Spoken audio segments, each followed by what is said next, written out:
یہ ٹنل جو آپ لوگ دیکھ رہے ہیں یہ کوئی معمولی ٹنل نہیں بلکہ لٹرلی دنیا کا سب سے بڑا انڈر واٹر ٹنل ہے۔ سمندر سے 250 فٹ نیچے بنا یہ 50 کلومیٹر لمبا ٹنل وہ میگا پروجیکٹ ہے جسے انجینئرز دنیا کا 7واں عجوبہ بھی کہتے ہیں، اور اس کی سب سے بڑی وجہ اس کی کنسٹرکشن ہے۔ 13,000 ورکرز کے ساتھ فل ٹائم کام کرنا اور زمین کے اندر ایسے حصے میں کھدائی کرنا جس کے اوپر سمندر کا مستقل پریشر پڑ رہا ہو۔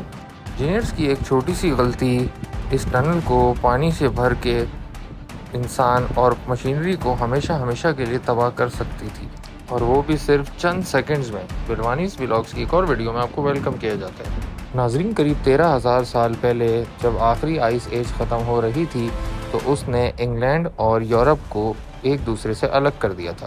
ان کی سیپریشن کی وجہ بنا سمندر کا یہ حصہ جسے آج انگلش چینل کہا جاتا ہے۔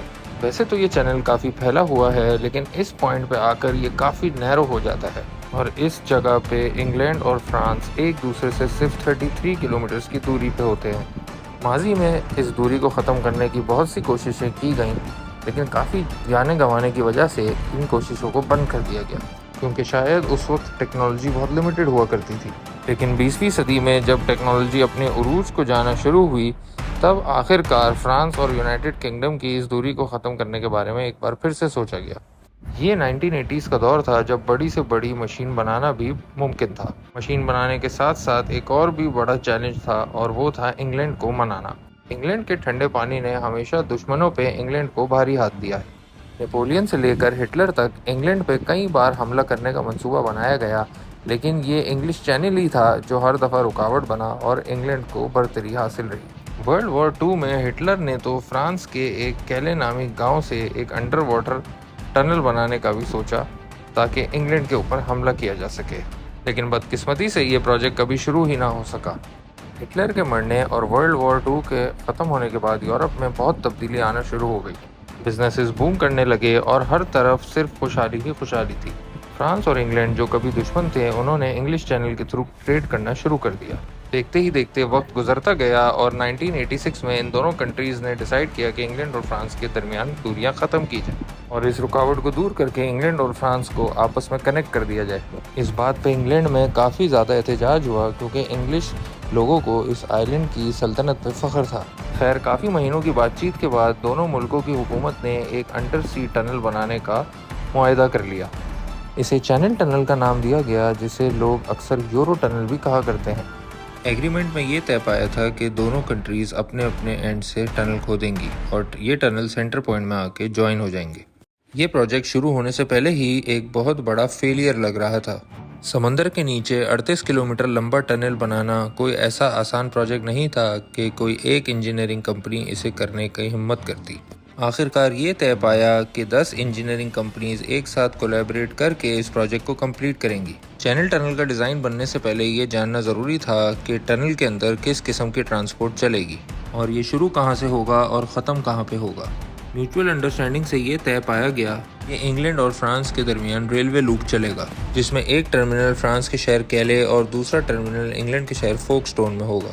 اس ٹنل کی ٹوٹل لمبائی 56 کلومیٹرز ہوگی، جس میں سے سمندر والا پارٹ 38 کلومیٹرز لمبا ہوگا۔ 1986 میں فائنلی اس ٹنل کی کنسٹرکشن سٹارٹ کر دی گئی۔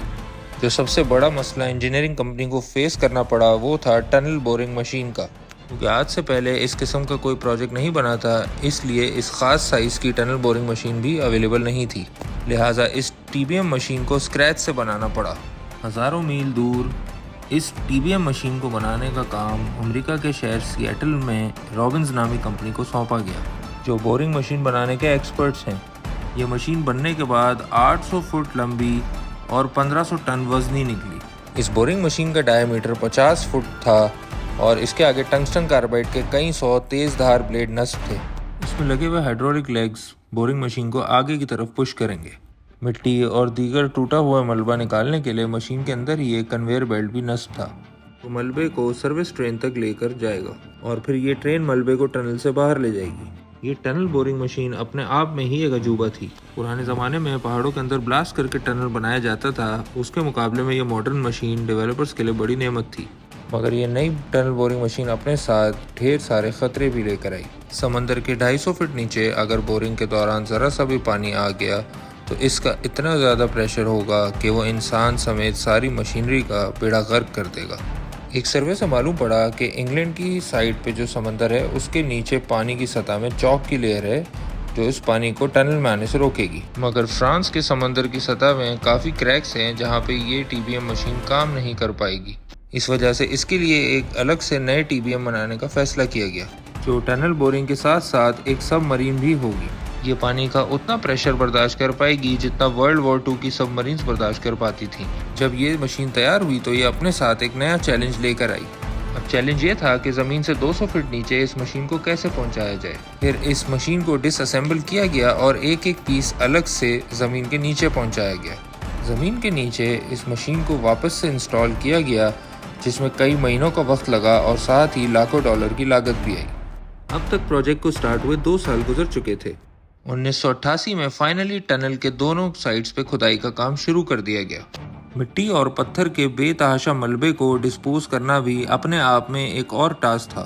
ایک دن میں یہ مشین 750 اسکوائر فٹ پتھر کے ملبے کو کاٹ رہی تھی اور ایک ہی گھنٹے میں صرف 2400 ٹن ملبہ جمع ہوتا جا رہا تھا۔ انگلینڈ والی سائڈ پہ اس ملبے کو فوک سٹون اور ڈوور کے بیچ شیکسپیئر کلف کے نیچے ڈھانچے ڈال کر یہ سین فائر کنٹری پارک بنایا گیا تھا اور اسی وجہ سے یہ کوسٹل لائن سے تھوڑا باہر نکلا ہوا ہے۔